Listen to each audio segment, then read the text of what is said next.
ถวายตามนั้นเพราะฉะนั้นก็ต้องเมตตาญาติโยมศรัทธาเนอะบัดเดี๋ยวนี้กำลังได้ประมาณ20 กว่าวัดโด350นะขาดแบ่ม300ป่ายเนอะก็ช่วยกันคนละวัดคนละวา2 วัด 3 วัดเนอะวันนี้ก็ฝากไว้ตัวเอาแล้วเนาะวันนี้อย่างตุลุงได้บอกเวลาเหลือแหมประมาณ10 นาทีก็จะยกถวายคืนแก่สถานีเพื่อเปิ้นมีข่าวสารอันใดจะได้แจ้ง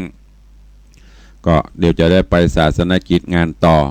วันนี้วันเสาร์ตัวกินข้าวน้ำข้าวไงมาก็ตึงปะตุลุงเด้อเนอะเพราะว่าวันนี้บ้านป่อจานเปิ้นจะทำบุญบ่ไปก็บ่ได้เหมาะปู่จานก็ตู้หลวงลองตู้หลวงบ่ไปปู่จานกับเมียปู่จานก็จะหน้าก็งอกให้เหมาะ